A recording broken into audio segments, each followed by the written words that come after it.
Everyone, good morning. আশা কৰোঁ সকলোৱে ভালে আছে আৰু ময়ো বৰ্তমান ভালে আছোঁ।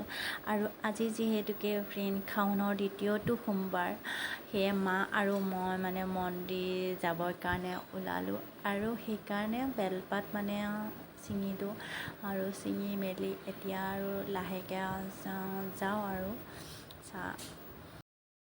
আৰু এয়া মা মোৰ আগে আগে আৰু মই পিছে পিছে গৈ আছোঁ আৰু এতিয়া আমি লাহেকৈ প্ৰৱেশ কৰিছোঁ আৰু আমাৰ মন্দিৰটো, য'ত আমি এতিয়া পূজা কৰিম।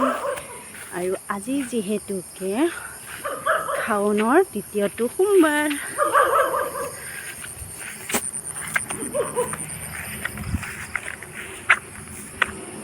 থৈ আহিছোঁ মা। এনেকুৱা মন্দিৰটো যিহেতু ইয়াতে বন্ধ আছে ফ্ৰেণ্ড, আমি বাহিৰতে পূজা কৰি পিনে গুচি যাম আৰু সেয়া মা পূজাৰ কাৰণে বস্তুবিলাক ঠিক কৰি আছে। সকলোৱে আশীৰ্বাদ, সকলোৱে ভাল হওক, সেয়াই আৰু কামনা।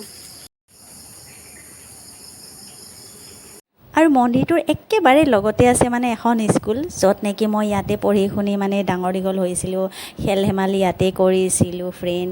স্কুলীয়া লাইফটো বেলেগ আৰু ইয়াৰ পৰাই মই মেট্ৰিক পাছ কৰিছিলোঁ শেষত। আৰু শেষত সকলোৱে ভালে থাকক, কুশলে থাকক আৰু লাষ্টত মোৰ চেনেলটো ছাবস্ক্ৰাইব কৰিবলৈ নাপাহৰিব।